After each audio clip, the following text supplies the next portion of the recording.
Bonjour, c'est tout le frère Zulu, là c'est la partie 2, c'est-à-dire la continuité de la première vidéo. Stop à l'esclavage mental, intellectuel et spirituel. Donc je m'étais arrêté dans Deutéronome, chapitre 18 au verset 15 et aussi au verset 18 qui disait que Dieu va envoyer un prophète comme Moïse, c'est-à-dire identique, semblable à Moïse, pour délivrer le peuple d'Israël. Vous voyez? Et dans Deutéronome chapitre 34 au verset 10, il est dit qu'il n'y en a plus paru en Israël un prophète semblable à Moïse. Et moi j'ai dit c'est une confusion, c'est une contradiction. C'est une contradiction. Donc ceux qui disent que ce n'est pas une contradiction, que j'ai commis une erreur, ce n'est pas une erreur. Je vais vous démontrer qu'il y a bel et bien des erreurs dans tous les récits dans le monde, que ce soit tous les livres. Pour ça, je vais vous donner des exemples avec des livres où la Torah, l'Évangile, même le Coran ont copié cela dans des récits qui existaient déjà bien avant eux. Donc, pour ça, on continue dans Deutéronome. On va aller dans Deutéronome, chapitre 33, au verset 20, qui dit l'Éternel, c'est-à-dire, dans la Torah, il est dit, Dieu, l'Éternel, Dieu, dit, deux points, tu ne pourras pas voir ma face. Tu ne pourras pas voir ma face, virgule, car l'homme ne peut voir ma face et vivre. On vous apprend ici que dans la Torah, il est dit dans Exode chapitre 33, verset 20, qu'aucun humain, dans la chair, aucun humain ne peut voir la face de Dieu et vivre. Vous voyez? Or, quand vous lisez tout dans la même Torah, vous allez voir quoi? Dans Ésaïe chapitre 6 au verset 1, il est dit, l'année de la mort du roi d'Ozias, virgule, je vis le Seigneur assis sur son trône très élevé, virgule, et les pans de sa robe remplissaient le temple. Donc, dans cette Torah, on vous montre ici que Ésaïe, le prophète, a vu Dieu, a vu le Seigneur, a vu le Seigneur. Donc, pour tous ceux qui disent que Yehoshua, c'est-à-dire le premier-né, est Dieu le Père lui-même avant sa descente, vous voyez ici qu'il y a une grande contradiction, une grande confusion dans Ésaïe 6, 1. Ésaïe dit qu'il a vu Dieu, donc il a vu le Seigneur, il a vu Dieu. Or, le même Dieu dit quoi? Qu'aucun homme ne peut le voir et vivre. Donc, qui c'est qui dit la vérité? Qui c'est qui ment? Cela, vous voyez qu'il y a déjà une contradiction, il y a quelque chose qui ne va pas. Maintenant, vous pouvez être content ou pas content. Moi, je dis ce que le Père me dit de dire. Je vais aller dans Genèse, chapitre 32, verset 30, qui dit Jacob appela ce lieu du nom de Peniel, virgule, car, dit-il, j'ai vu Dieu face à face. Jacob vous apprend ici, en tout cas, l'auteur de la Genèse, d'autres disent que c'est Moïse, mais ce n'est pas Moïse qui a écrit la Genèse. Déjà, l'histoire de Moïse même a déjà été trafiquée dans l'Afrique antique noire. Je vais vous le démontrer avec les versets à l'appui, avec d'autres livres à l'appui qui ont existé bien avant la Torah.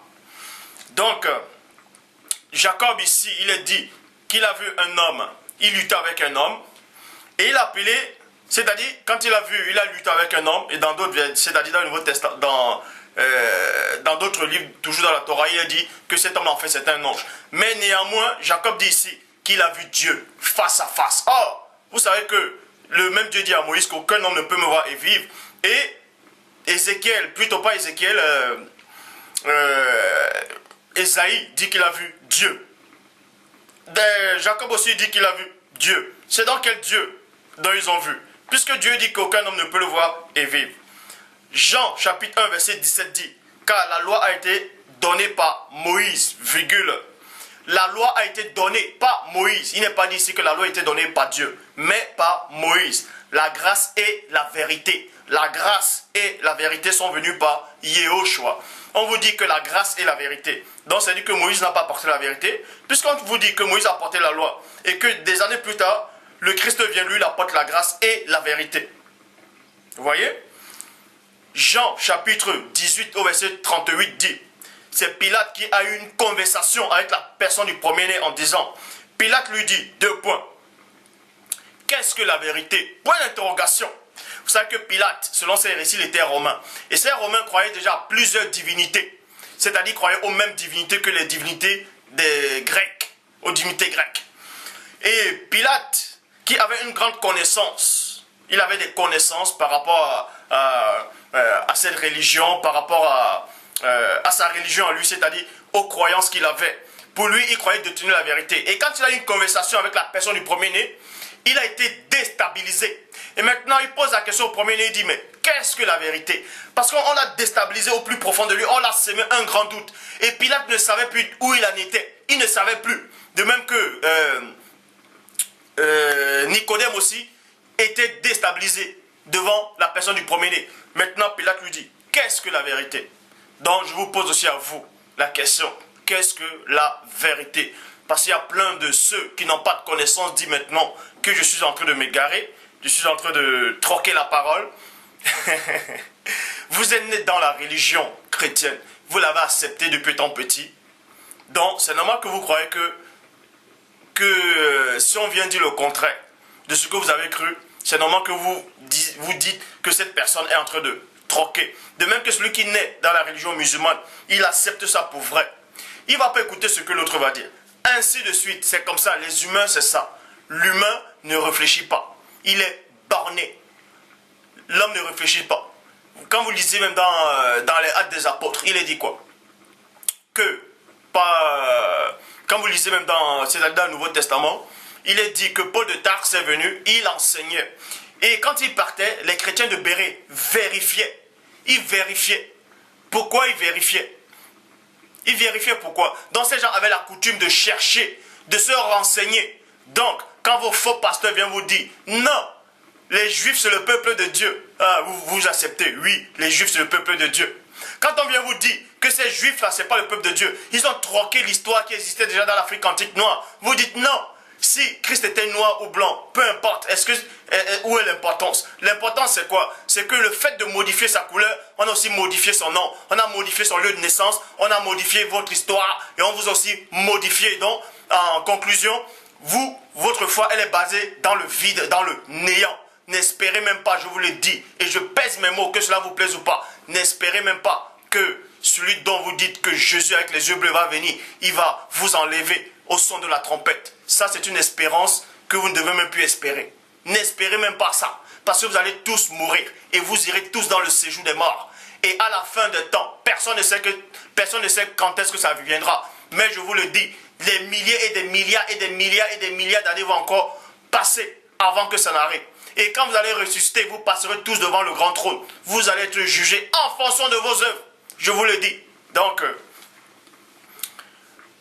pour ça, je vais aller dans Pierre, plus dans Luc. Luc, chapitre 1, verset 1 à 3, qui dit, plusieurs, vous allez comprendre comment on a troqué l'histoire de l'Afrique antique noire. Comment Dieu parle dans Job 33, 14, cependant tantôt du manette, tantôt d'une autre, et l'on n'y prend point garde. Ça, c'est le Dieu véritable qui parle ainsi. Donc, Luc chapitre 1, verset 1 à 3 dit, plusieurs c'est qui? Ayant entrepris de composer un récit des événements qui se sont accomplis parmi nous, suivant ce qui nous ont transmis, ceux qui étaient des témoins oculaires dès le commencement et sont devenus des ministres de la parole, Donc Luc ici, déjà Luc n'était pas un apôtre de Christ, mais Luc dit ici qu'il y a plusieurs personnes ils se sont entrepris de composer un récit, c'est-à-dire d'écrire tout ce qui s'est passé en les temps quand la personne du premier-né est arrivée. Mais ces personnes-là, c'est qui? Est-ce que ces personnes connaissaient le Dieu véritable? Est-ce que ces personnes marchaient véritablement avec le Père? Point d'interrogation. Il m'a aussi semblé bon. Luc dit maintenant que lui aussi, quand ces gens ont composé des récits, c'est-à-dire ils ont écrit cela dans des livres, dans des rouleaux, dans des parchemins, Luc, la personne de Luc vient maintenant, lui aussi fait ses recherches, il dit, il m'a aussi semblé bon. Luc n'a jamais dit que le Saint-Esprit lui a dit, que le Père lui a dit, que la personne du premier-né lui a dit, qu'un ange du ciel est venu lui dire non. Il a dit, il m'a aussi semblé bon. Vous voyez, il m'a aussi semblé bon. Après avoir fait des recherches exactes sur ces choses depuis les origines, Bon, si Luc dit, réfléchissez un peu, parce que l'ignorance de certains, ça fait vomir. Parce que quand vous lisez dans Isaïe, il est dit dans Isaïe 1, le bœuf connaît son dresseur, l'âne connaît la cruche de son maître, Mais l'homme ne sait rien. Israël ne sait rien. L'homme ne réfléchit pas, il ne sait rien.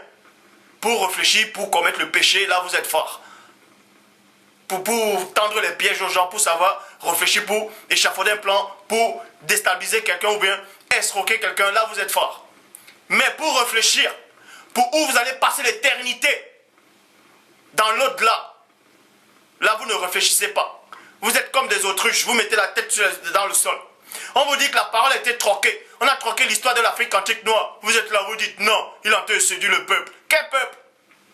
On vous dit dans Genèse chapitre 17 au verset 10 que, soi-disant, Dieu a instauré la loi de la circoncision à la première personne connue dans votre tradition, Abraham. Or, ça c'est faux. Parce que l'Égypte antique, avant que Abraham ne soit, connaissait déjà la marque de la circoncision. Et ça, vous êtes là, vous ne réfléchissez pas. Bref. Luc, maintenant, il dit, il a aussi semblé bon. Pourquoi Luc aussi, maintenant, va écrire? Pourquoi Luc a écrit l'évangile? Pourquoi Luc n'a pas accepté les écrits de ces plusieurs personnes? Pourquoi Luc n'a pas accepté ces écrits à eux? Et pourquoi on doit accepter ce que Luc lui dit? Si Luc n'accepte pas ce que les autres disent, pourquoi nous on doit accepter ce que lui dit? Mais Luc, c'était qui? Est-ce qu'il a reçu un mandat pour venir écrire l'évangile de Luc? Puisqu'il dit, il m'a aussi semblé bon. Or, Proverbe chapitre 3, verset 5 dit quoi? Confie-toi à l'Éternel de tout ton cœur, ne t'appuie pas sur ta sagesse. À quel moment Luc s'est confié en Dieu? En disant, Dieu m'a dit de faire des recherches. Il a dit, il m'a aussi semblé bon. Il a pris sa propre décision, sa propre initiation, sa propre initiative. Vous voyez? C'est exactement comme ça que les Juifs dans l'Afrique, à l'époque jadis, ont copié des récits sumériens. Ils ont copié des récits babyloniens de l'Égypte antique et d'autres peuples bien avant encore dans l'Afrique antique noire. Et ils ont rédigé la Torah. Ils ont changé les noms des lieux de naissance, je vous le dis. Ouvrez vos yeux. Vous êtes en train d'adorer un faux Dieu. Quand on vous le dit, vous croyez que je suis en train de séduire les gens. Je vous séduis. Est-ce que je vous séduis, ça m'apporte quoi de vous séduire? Ça m'apporte quoi? Moi, je ne cherche pas ma gloire. J'ai jamais dit à quelqu'un de se prosterner devant moi. Ça ne m'intéresse pas. La gloire des hommes, ça ne m'intéresse pas. Ça ne m'apporte rien du tout. L'homme n'est rien. Je dis bien, l'homme n'est rien. Dans le grand ordre des choses, l'homme n'est rien. Donc tous ceux qui disent que, soi-disant, des nœuds juifs vont être plus grands que des anges, vous êtes en train de délirer. L'homme ne sera jamais égal à un ange, ni son supérieur, jamais de la vie.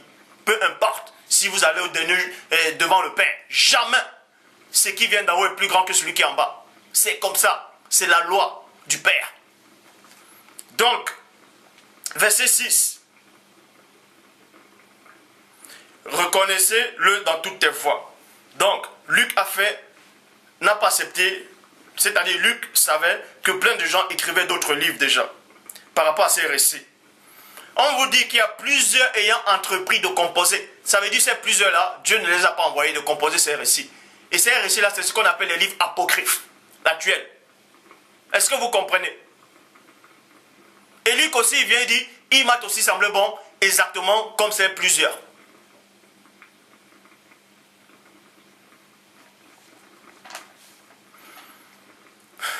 Maintenant, vous allez comprendre que vers le 11e siècle millénaire, avant votre être, avant que vous ne soyez déjà là, il circulait déjà une légende sur quelqu'un qui était comme Moïse, c'est-à-dire sur l'histoire de Moïse, avant bien la Torah. Je dis bien avant que la Torah ne soit, avant que Moïse lui-même ne soit, il y avait déjà dans l'Afrique antique noire un récit similaire à celui de la personne de Moïse. Pour ça, je vais vous le montrer.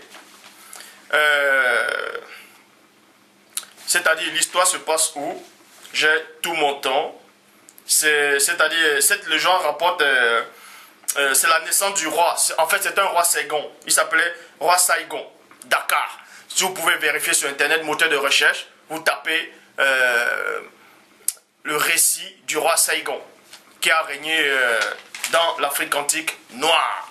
Et c'est exactement l'histoire de Moïse. Pour ça, on va lire quelques passages. Dans la ville d'Azur, Pirani, sur les bords de l'Euphrate. Sur le bord de l'Euphrate. C'est ce roi qui raconte. Sur le bord de l'Euphrate. Ma mère, la grande prêtresse, virgule, fut enceinte de moi et me dit, et me mit au monde en secret. Et me mit au monde en secret. Vous voyez? Au monde en secret. Au monde en secret, elle me mit dans une corbeille. De roseaux ferma l'ouverture avec du bitume. Et m'abandonna au fleuve, qui ne me noya pas. Point. Le fleuve m'amena à Aki, qui puisa de l'eau. Aki, c'était une femme en fait. Le fleuve m'amena à Aki, qui puisait de l'eau. Aki, dans sa bonté de son cœur, m'en tira. Point. Aki, qui puisait de l'eau, m'éleva comme son propre fils. Point. Aki, virgule, qui puisait de l'eau, fit de moi son jardinier. Point. Et ma et ma fonction de jardinier, et dans ma fonction de jardinier virgule, la déesse Ishtar me prit en affection, je devins roi. On vous apprend comment ce roi-là est devenu roi. En ce temps, pourquoi? Parce qu'il a usurpé le pouvoir, c'est-à-dire il s'est révolté contre son bienfaiteur. Maintenant, on va comparer ce récit avec l'histoire de la Genèse par rapport à Exode de Moïse. On apprend que ce roi, sa maman était une prêtresse. Vous voyez? On l'a mis au monde en cachette. Et on l'a mis dans une corbeille, on l'a fermé avec le bitume, tout ça, et le couvert. Et on l'a mis sur un fleuve. Et le fleuve l'a emporté, il ne s'est pas noyé. Et il y a quelqu'un qui a récupéré cet enfant. Cet enfant est devenu jardinier et on l'a élevé. Et dans la famille royale, on l'a élevé dans la famille royale. Et plus tard, il est devenu roi. Ce récit-là a bien existé, vous pouvez vérifier, a bien existé des années, des milliers d'années avant l'histoire de Moïse. J'ai dit bien avant l'histoire de Moïse. Pour ça, comme Saigon plutôt, la mère de Moïse fut une prêtresse. Pourquoi la mère de Moïse c'était quoi? Elle était une fille de Lévi. Et les Lévis c'était des prêtres. Les Lévis c'était comme des sacrificateurs. C'était eux qui marchaient, qui avaient la fonction de tout ce qui est sacré, du sacerdoce. Donc, une fille de Lévi aussi, elle faisait partie de cette race-là. Vous voyez? C'est pour ça que la maman de Saigon, le roi Saigon, aussi, sa maman était une grande prêtresse. C'est exactement l'histoire de Moïse. Comme Saigon, la mère de Moïse fut une grande prêtresse. Exode chapitre 2 au verset 1 dit, un homme de la maison de Lévi avait pris une femme, fille de Lévi. Point. Partie 2, c'est-à-dire on va aller dans point numéro 2. Saigon est mis au monde en secret. On va aussi vous montrer comment Moïse aussi était mis au monde en secret. Dans Exode chapitre 2 verset 2 qui dit, cette femme devint enceinte, c'est-à-dire cette femme Lévi, cette femme devint enceinte et enfanta un fils. Point. Elle vit qu'il était beau et le cacha pendant 3 mois. Numéro 3. Vous allez voir que Saigon a été caché dans une corbeille. Et Moïse aussi, dans Exode chapitre 2, verset 3 dit, ne pouvant plus le cacher, elle prit une caisse de jonc qu'elle enduisit de bitume. Vous voyez, même ce roi-là aussi, exactement le bitume dans une corbeille. Bitume et de bois plutôt. Elle mit l'enfant et le déposa parmi les roseaux sur le bord du fleuve, exactement comme ce roi-là. Bien avant que Moïse n'arrive, bien avant que ces juifs-là viennent écrire la Torah. 4e point. Vous voyez que cette femme-là, c'est plutôt une femme a sorti le roi Saigon du fleuve, exactement comme Moïse dans Exode chapitre 2 verset 5 à 6 dit, la fille de Pharaon descendit au fleuve pour se baigner avec ses compagnes. Se promenait le long du fleuve, point. Elle aperçut la caisse au milieu des roseaux et elle envoya sa servante pour la prendre. Elle ouvrit et vit l'enfant, points. C'était un petit garçon qui pleurait et elle eut pitié de lui et elle dit, points. C'est un bébé des Hébreux, vous voyez? C'est un bébé des Hébreux. Maintenant, on va aller c'est-à-dire 5e point. On vous apprend ainsi que quand Saigon est devenu grand, c'est-à-dire ce roi-là, il est devenu grand, on l'a élevé dans la cour royale. L'histoire de ce roi-là, c'est exactement comme dans Moïse, c'est-à-dire Exode chapitre 2, verset 10 qui dit, quand il eut grandi, elle l'amena à la fille de Pharaon et il fit pour elle comme un fils. Sixième point, Ségon, c'est-à-dire ce roi-là a décidé de quitter la cour avec ses compagnons et s'est revolté contre ses bienfaiteurs. Moïse aussi, dans Exode chapitre 2, verset 15, Moïse s'enfuit devant Pharaon et se retira dans le pays de Madian. Vous voyez, il se retira dans le pays de Madian. Donc, maintenant, vous devez savoir que nous vivons une période troquée, truquée. On vous dit que la personne du premier-né, c'est-à-dire celui dont on nomme Yoshua, a apparu il y a plus de 2000 ans. Et ça, c'est faux. Il n'a jamais apparu il y a plus de 2000 ans. Ça, c'est une invention. Je dis bien, c'est une invention. Même scientifiquement, ce n'est pas vrai. C'est une invention. Pourquoi? Je vais vous démontrer pourquoi c'est une invention. Parce que, soi-disant, il compte. Il commence par l'an 1 par rapport à la naissance de la personne du Christ. Ils disent que Christ est né le 25 décembre. Tout ça parce qu'ils ont pris des récits babyloniens et égyptiens pour inventer ce personnage-là de Jésus aux yeux bleus que vous êtes en train d'adorer. Bon, pour ça, on va y aller. On va parler de... parce qu'il y avait une histoire déjà du déluge qui s'est déroulée avant la Genèse. C'était l'histoire de Gilgamesh. D'autres disent Galgamèche. Vous avez déjà dû entendre parler de Gilgamesh. Mais je ne vous dis pas que l'histoire de Gilgamesh ou bien quoi que ce soit, que c'est exactement le récit originel. Je veux juste que vous appreniez à faire des recherches. Parce qu'il est dit dans Matthieu 7,7, demandez, l'on vous donnera, frappons, vous ouvrira, cherchez, vous trouverez. Cherchez, vous trouverez. Donc, selon les écrits, le Coran a apparu, plutôt pas le Coran, la Torah a été écrite 800 ans avant la venue de la personne de Yehoshua. Et le Coran aussi a été écrit, c'est-à-dire l'islam est arrivé, Mohammed, tout ça est arrivé, 600 ans après le christianisme. Donc, pour ça, on va aller dans Genèse chapitre 5, verset 5 à 32 qui dit, on parle déjà d'Adam, c'est-à-dire Adam avait 930 ans lorsqu'il est mort. Seth avait 912 ans. Enoch avait 905 ans. Kenan avait 910 ans. Là, c'est quand ils sont morts. Mathusalem avait 895 ans. Jared avait 962 ans. Enoch, 365 ans. Mais lui n'est pas mort, il fut enlevé. Mathusalem, 969 ans. 969 ans, donc l'homme le plus vieux du monde. 969 ans. Le Mèche, 777 ans. Et Noé, 500 ans. C'est-à-dire, Noé, quand Noé avait 500 ans, il a engendré. C'est-à-dire, il a eu des enfants à 500 ans. Or, dans Genèse chapitre 7 au verset 11, il est dit que Dieu a envoyé le déluge quand Noé avait 600 ans.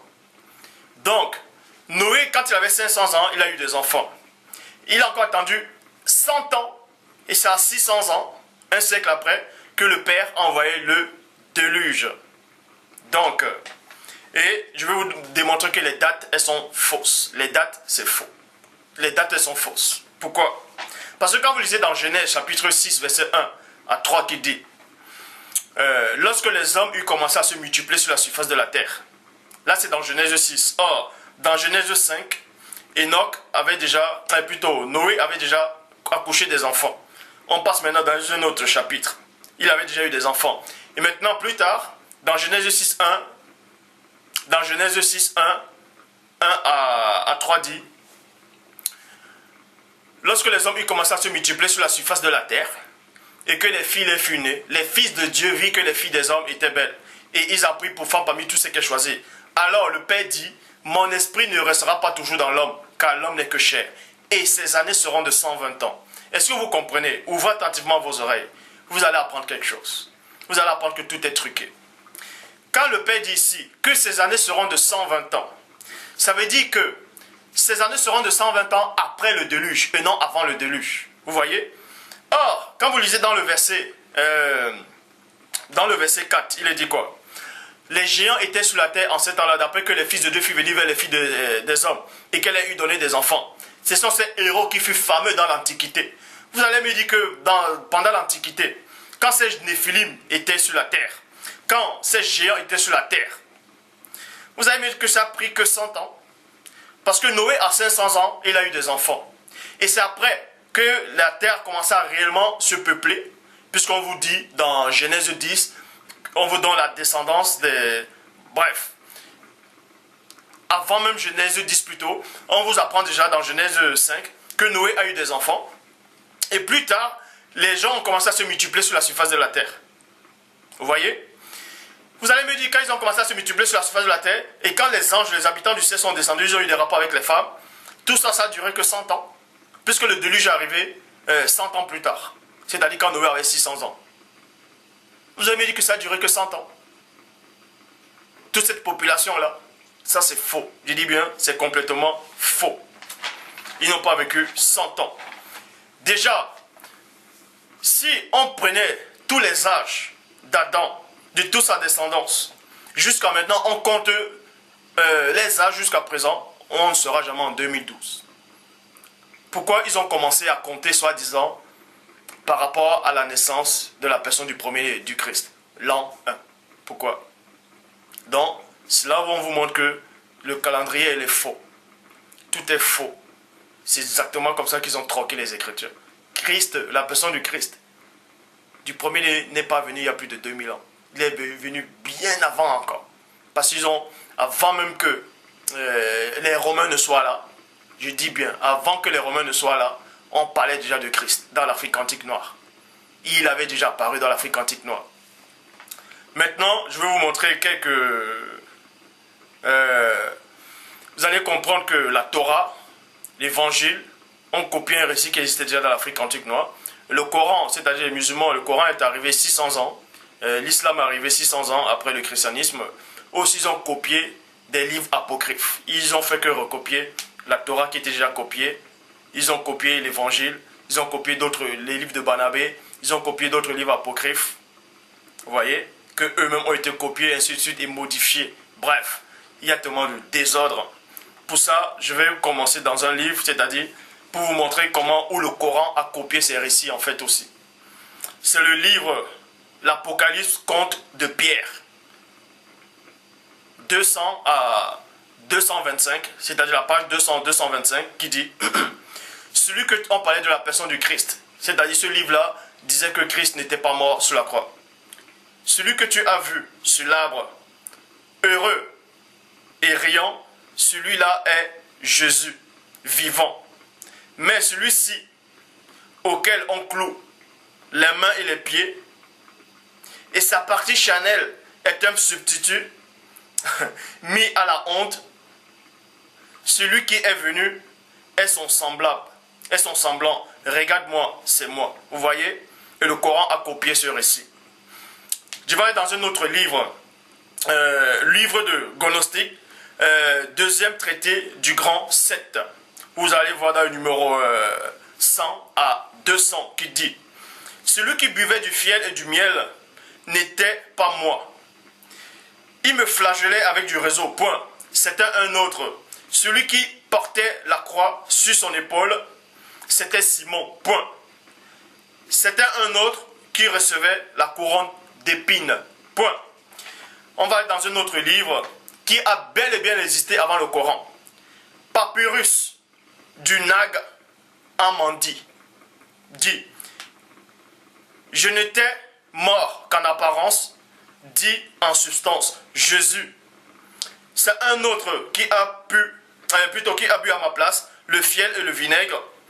Ils m'ont frappé avec du réseau, mais c'est un autre, Simon, qui a porté la croix sur ses épaules. » Point. C'est sur un autre qu'ils ont placé la couronne d'épines, et moi, je souriais de leur ignorance. Point. Et maintenant, le Coran vient recopier ça, en fait. Parce que le Coran a été inventé. Le Coran n'a fait que recopier des récits qui existaient déjà. Ils ont aussi rajouté des choses. Ils ont changé des noms. Ils ont fait croire que ça venait du C dans la Sourate 3.3. De même que la Torah, exactement, ils ont copié des récits babyloniens, des récits de l'Égypte, de d'autres dans l'Afrique antique noire. Ils ont changé de nom. Ils ont fait croire que ça venait de les dieux qu'ils ont inventés. Dans la Sourate, chapitre 4, verset 157 à 158 dit: Or, ils ne l'ont ni tué, ni crucifié, mais ce n'était qu'un faux semblant. Et ceux qui ont discuté sur son sujet sont vraiment dans l'incertitude, et ils n'ont aucune connaissance certaine. Ils ne font que suivre les conjonctures, et ils ne l'ont certainement pas tué. Dieu l'a révélé, l'a enlevé vers lui, et Dieu est puissant et sage. Vous voyez? Donc vous montre bel et bien que le Coran n'a fait que reprendre des textes qui existaient déjà. De même que même dans le Coran, il est dit que Marie, mère du Christ, a accouché sur un palmier avec douleur. Or, le livre de Barnabé contredit ça. Et ce récit du soi-disant Marie qui a accouché sur un palmier avec douleur, ce récit existait déjà avant le Coran dans un autre livre. Donc, tout ce que le Coran dit, ils ont copié ça dans d'autres livres déjà. Donc, c'est pour vous dire que le Dieu que vous croyez embrasser là, ce n'est pas Dieu. Libre à vous d'accepter ou de ne pas accepter. Moi, je fais que ce que le Père me demande de faire.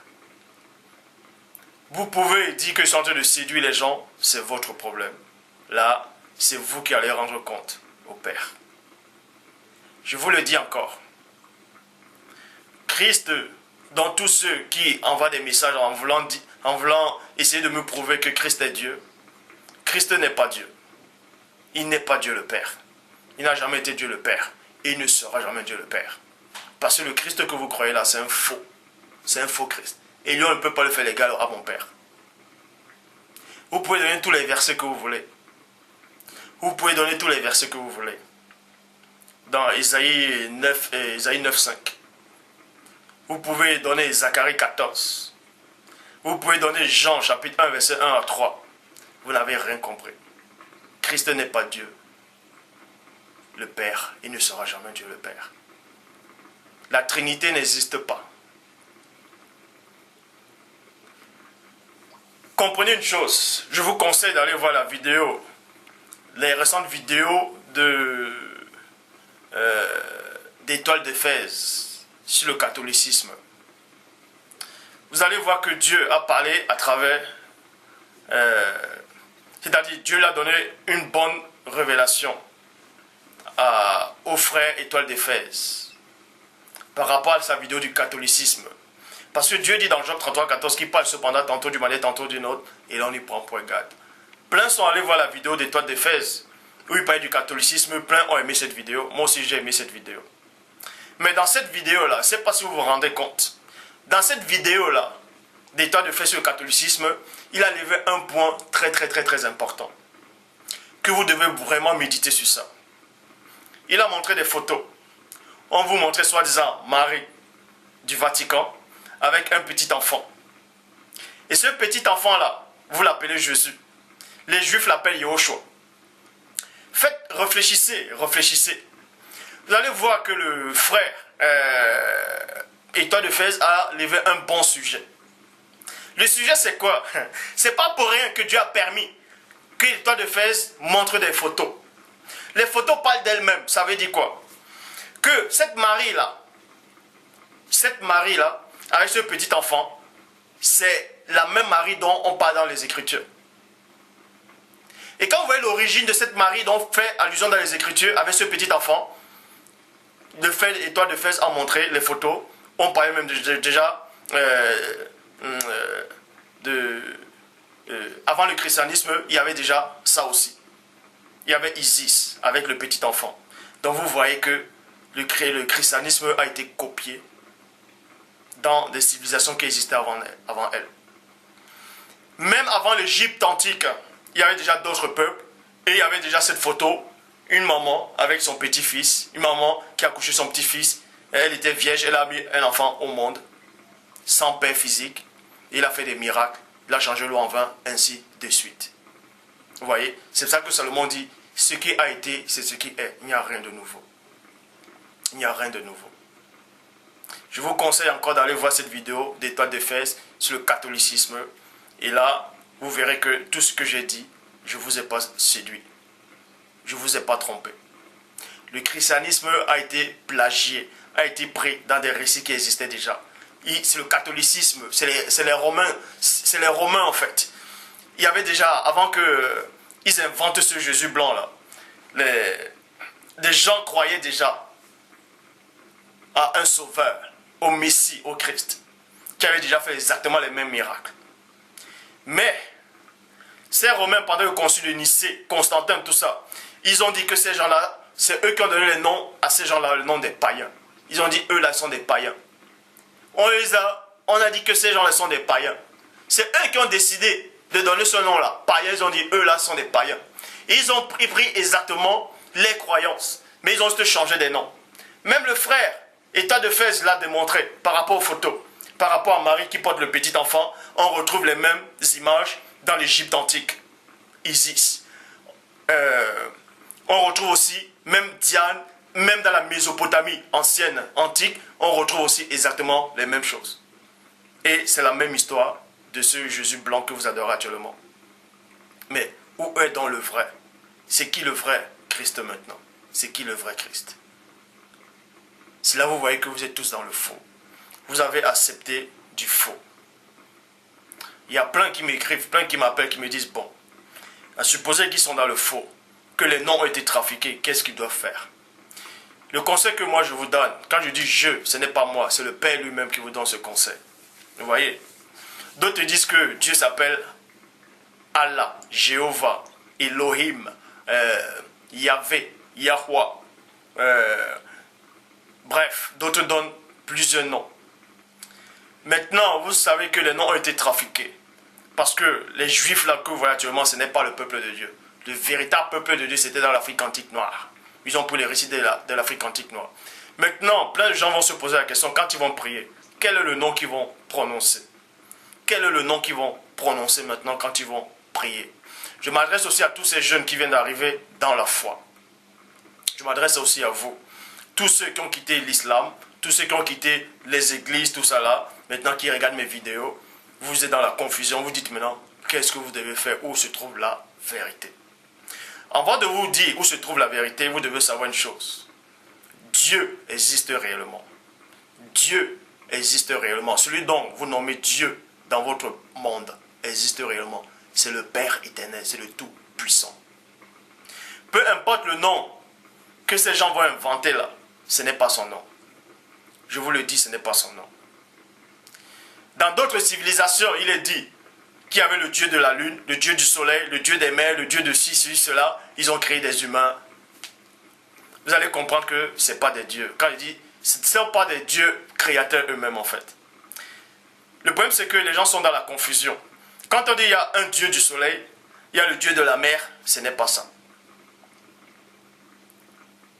Ce sont des anges en fait. Ce sont des esprits qui sont au service de Dieu. Même dans le livre d'Apocalypse, on parle de ça. On vous dit qu'il y avait l'ange des eaux. L'ange des eaux. On dit un ange des eaux. Un ange c'est un quoi? Un ange c'est un Dieu. C'est une divinité. Donc, dans d'autres peuples, ils ne vont pas dire l'ange des eaux. Ils vont dire le Dieu des eaux. Et vous allez dire, ah, vous êtes des païens. Vous êtes en train d'adorer plusieurs dieux. Il n'y a pas plusieurs dieux. Il n'y a qu'un seul vrai Dieu unique où tous les autres sont sortis. C'est le Père.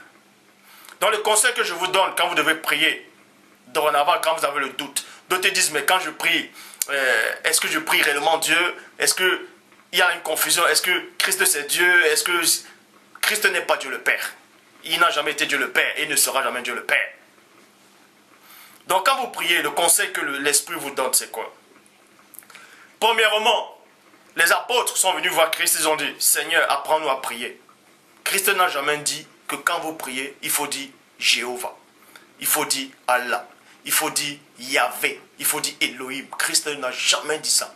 Vous ne pouvez pas me donner un seul verset où Christ a dit ça. Christ a dit, quand vous priez, vous dites notre Père qui est aux cieux. À chaque fois que Christ s'adressait au Père, il disait mon Père. En Gethsemane, il disait Père, éloigne-moi de cette coupe. Père, je te rends grâce de ce que tu m'as exaucé. Car je sais que pour moi, je sais que pour moi tu m'exauces toujours. C'est à cause de cette foule que qui savent que c'est toi qui m'as envoyé.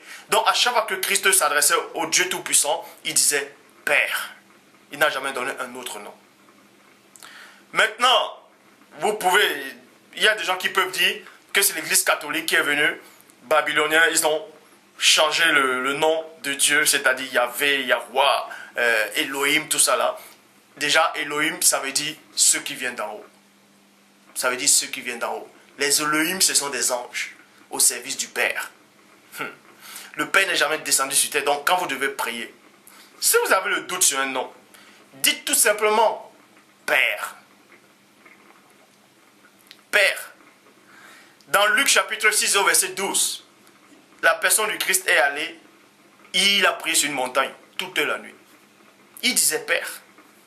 Il s'est adressé à Père. Dans le conseil que je vous donne quand vous priez, pour que votre prière puisse être réellement efficace, pour grandir spirituellement vraiment très fort, arrêtez vos coutumes, vos ablutions, vous récitez les mêmes prières. Ça, c'est pas la prière. Ça, on vous a enseigné ça. Ça, on vous a enseigné ça. Ce n'est pas ça. Vos prières des églises, là où vous voulez prononcer de belles phrases pour pouvoir épater les auditeurs, ça, c'est une abomination. Quand vous voulez prier, peu importe si vous êtes dans les toilettes, dans les douches, dans ceux qui vont dire qu'on ne peut pas prier Dieu étant nu, qu'on ne peut pas prier Dieu étant dans les toilettes ou je ne sais pas, vous êtes dans la confusion. La parole dit, priez en tout lieu. En tout lieu. Donc, quand vous priez, peu importe si vous êtes dans la chambre, si vous voulez vous mettre en genoux, si vous voulez vous mettre debout, si vous voulez vous mettre couché, peu importe, et c'est que vous vous placez à une position qui va vous plaire, qui est agréable à vous. Et quand vous priez, et que vous ne savez plus quel nom prononcer, vous devez prier le Père en esprit. Vous venez, vous dites, Père, je viens devant ta face, ton saint visage. Je sais que tu es le seul créateur, mais vois tout ce qui se passe actuellement dans le monde. Il y a une telle confusion qui règne dans le monde. Actuellement, je viens devant toi avec un gros doute. Je viens devant toi avec un gros doute. Père, je ne sais plus où j'en suis. Père, je ne sais plus où j'en suis. Mais toi, tu sais où je suis.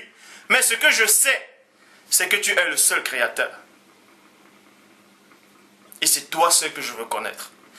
Humiliez-vous devant le Père. Adressez-vous sincèrement à Dieu.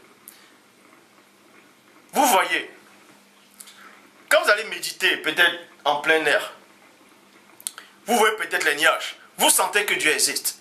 Parce que quand vous voyez les nuages, vous voyez la création, vous savez que tout est coordonné. Il y a une intelligence derrière. Il y a une puissance derrière la création. Et cette force-là que vous ressentez, c'est la puissance du Père. Adressez-vous à cette force-là. C'est le Père. Adressez-vous à ce Père. Et dites, mon Père, je suis une créature. Si je suis dans ce monde, ce n'est pas parce que j'ai voulu. C'est parce que toi, tu as voulu. Et je sais que tu es amour. Car quand je vois comment tu as disposé les cieux, comment tu as disposé la création, toutes choses, il ne peut y avoir que l'amour derrière toutes ces choses. Mais l'homme a perverti ta loi. L'homme a perverti ta nature.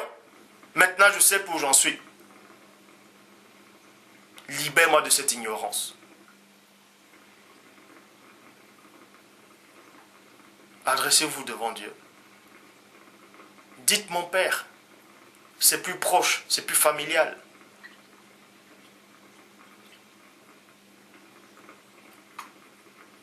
Vous allez me dire, ah, si tout était... plein de gens vont dire, bon, si tout est faux, ça sert à quoi de prier? Ils vont retourner dans le monde, ils vont aller en boîte de nuit, ils vont coucher avec les femmes à gauche, à droite, ils vont faire du business, n'importe quoi. Ça veut dire que vous aimez, ça veut dire que vous avez voulu servir le Père avec intérêt. C'est par intérêt que vous avez voulu le servir. Dernièrement, j'avais dit à quelques frères et sœurs que, même si, à supposer, là c'est une supposition, mais pour ma part, je sais que c'est faux. Parce que j'ai vu Bref, à supposer même, je dis bien, prenons même un petit exemple, que on vous prouve que Dieu n'existe pas, que tout est faux, que l'homme descend du singe, que le monde est venu par une explosion, le Big Bang, bah, à supposer même que le monde est venu par une explosion, que Dieu n'existe pas.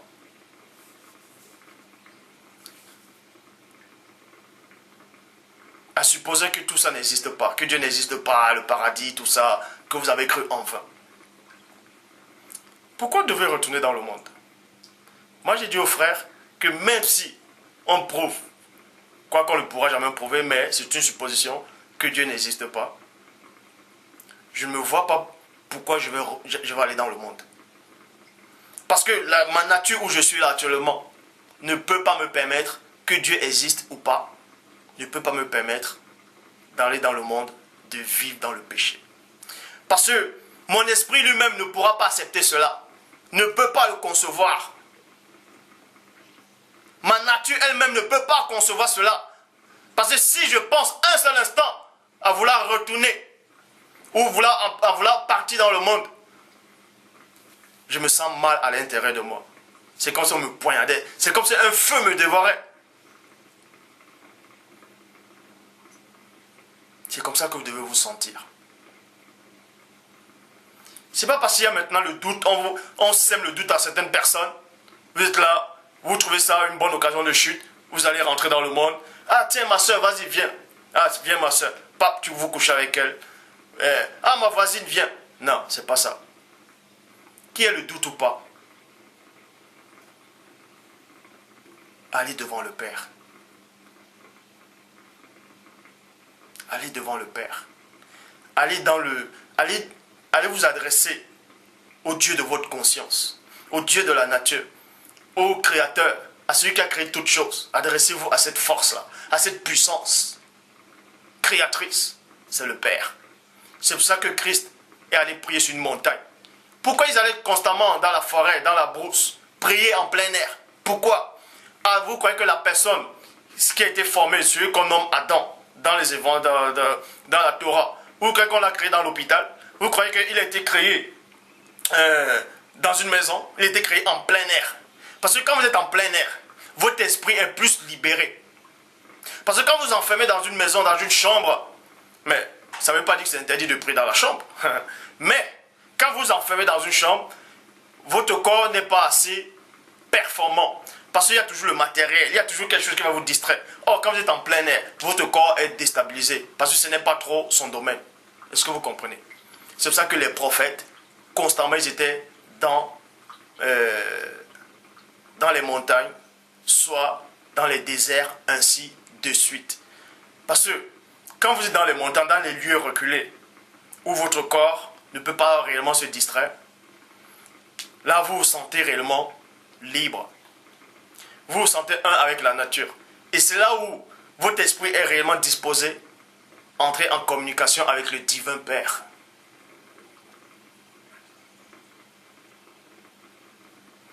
Maintenant, à tous ceux qui me regardent actuellement, faites des recherches. Ceux qui se disent arabes,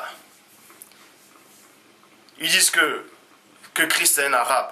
Si les gens le dessinent, ils vont le dessiner là-bas avec des traits arabes. Les juifs blancs, on va le dessiner avec les traits juifs blancs. Le catholique, ils vont le dessiner à la façon européenne avec les yeux bleus. Mais posez-vous la question. Mais qui c'est qui a raison?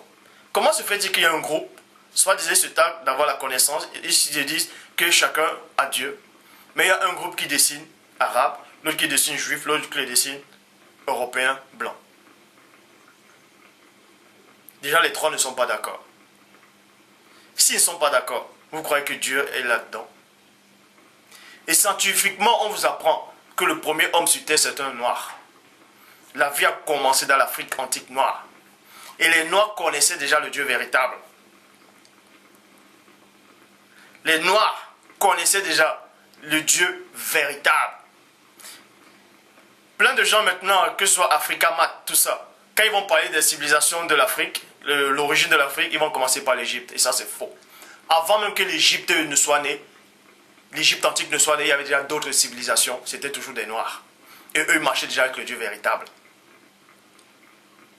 Et ils connaissaient déjà la marque de la circoncision. Sauf que ces juifs sont arrivés, ils vous ont troqué. Ils ont pris l'histoire de ces noirs. Ils ont écrit cela, ils ont traduit cela dans vos Bibles que vous avez actuellement. Dans Genèse chapitre 17 au verset 10. Que Dieu, les dieux qu'ils ont inventés, a instauré la loi de la circoncision au premier homme. Comme par hasard, il est juif blanc. Et comme par hasard, il est aussi arabe. Comme par hasard, c'est aussi un blanc juif. Vous voyez? C'est lui qui est le premier homme à connaître la circoncision. Alors que dans Genèse 12, ce même Abraham est allé en Égypte. L'Égypte était déjà née avant qu'Abraham ne soit. Est-ce que vous comprenez? L'Égypte, selon la Torah, a une naissance dans Genèse 10. Et eux, ils connaissaient déjà la marque de la circoncision. Donc, c'est là que vous voyez qu'il y a un mensonge. Donc, s'il y a un mensonge, Dieu ne peut pas être dans le mensonge. Maintenant, plein vont dire, mais à quoi donc ça sert maintenant de lire la Bible? Paul dit, ne méprisez pas les prophéties, examinez toutes choses et retenez ce qui est bon. Ça veut dire quoi? Dieu n'est pas enfermé dans le livre. Dieu n'est pas enfermé dans la Bible. Dieu n'est pas dans la Bible. Je vais peut-être dire un mot qui va vous choquer. La Bible n'est pas la parole de Dieu, mais il y a la parole de Dieu dans la Bible. C'est deux choses différentes. Le conseil que je vous donne, vous devez prier sincèrement le Père. Vous devez demander à Père de vous ouvrir l'esprit. Vous devez dire à Père, je suis qu'un humain, un simple humain, c'est toi qui m'as créé, c'est toi qui es le Tout-Puissant. Je veux réellement te connaître. L'homme m'a tellement menti. Il y a tellement de récits sur la création, sur tout. Je sais pour où j'en suis, je sais pour où j'en suis. Père, si je suis dans l'erreur, pardonne-moi. Si je suis dans l'erreur, pardonne-moi, je suis qu'un humain. Je ne suis qu'un humain, je ne sais rien. Mais toi, tu sais toutes choses. Ouvre-moi l'esprit, je t'en prie. Je veux réellement te connaître. Je veux apprendre à te connaître. Parce que quand je vois la nature, je vois la création, je sais que tu es bon. Et je veux connaître cette bonté. Je veux néanmoins te connaître. Et quand vous allez être sincère par rapport à cette demande, je vous le dis, Dieu est sincère et il est fidèle. Il va se révéler à vous. Et quand vous allez lire la Bible, peu importe les traductions des Bibles, vous saurez où la vérité se trouve, où se trouve la parole de Dieu. Vous saurez cela. Vous saurez cela. Donc, il y a des choses que je ne dirai pas plus, que je ne dirai pas plus, que je ne dirai pas plus.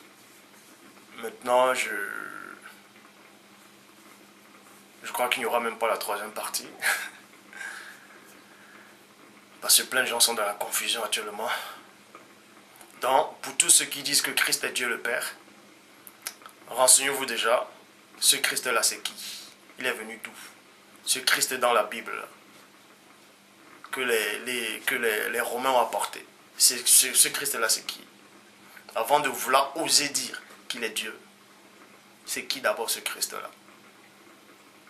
C'est le Christ, c'est votre Christ qui est arrivé il y a 2000 ans là, cette fausse date là, ou c'est le Christ de l'Antique?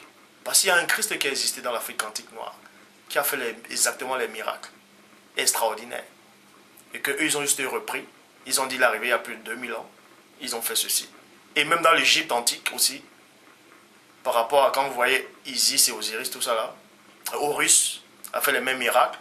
Eux aussi, ils ont pris un récit qui existait déjà avant eux. Je dis bien, même ces Égyptiens là ont pris un récit déjà, qui est du Christ qui existait déjà avant les civilisations. Ainsi de suite. Ainsi de suite. Ainsi de suite.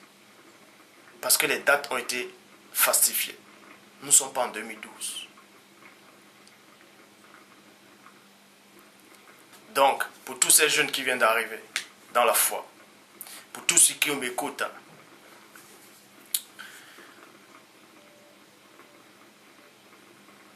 vous savez ce que vous devez faire. Car tout homme dans le monde, peu importe sa couleur ou sa race, a la loi de Dieu dans le cœur. Quand tu fais le mal, tu sais que tu fais le mal. Mais la loi de Dieu te le dit. Quand tu fais le bien, tu sais que tu fais le bien.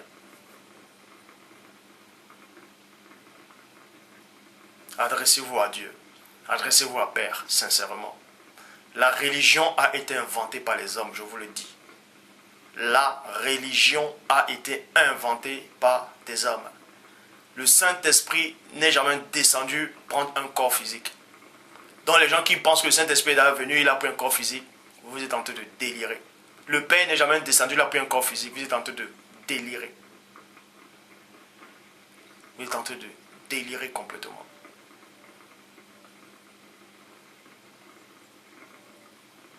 Donc, vous parlez en langue, là, donc vous pensez que vous parlez en langue. Tout ça, c'est faux. C'est parler en langue, là, c'est parler en langue humaine. Humaine, et non du ciel. Vos charabia que vous dites, là, que vous dites que vous avez reçu le Saint-Esprit. Vous avez reçu quel Saint-Esprit? Le Saint-Esprit que les Romains ont écrit, là, ou le véritable Esprit du Père. Donc faites attention. Quand vous voulez peut-être envoyer des versets pour dire ah, il est dans l'erreur, il se contredit. Faites attention. Faites attention. Parce que Paul il dit, pour gagner les bandits, il marche avec les bandits. Mais il n'est pas bandit, afin de les récupérer. Mais dans d'autres épîtres, il dit quoi? Ne soyez pas avec ces gens-là. Est-ce qu'il s'est contredit? Non. C'est que vous ne comprenez pas la spiritualité. Vous ne vivez pas la spiritualité. Vous vivez que la religion. C'est la religion que vous vivez. Plein de gens vont dire, avant je disais Jésus. Que actuellement ils voient mes vidéos, avant ils disaient Jésus. Pourquoi maintenant il dit Yoshua, après maintenant il dit, ça c'est pas une contradiction. Pour gagner les bandits, je marche avec les bandits. Christ a marché, a mangé avec les gens de mauvaise vie. Afin de les reprendre. Mais la parole dit, mon peuple sortez du milieu d'eux.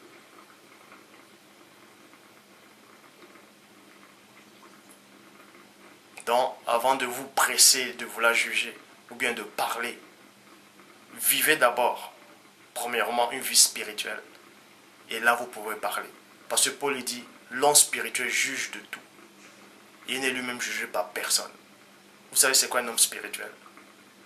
Ce n'est pas un homme religieux. Que le Père vous garde.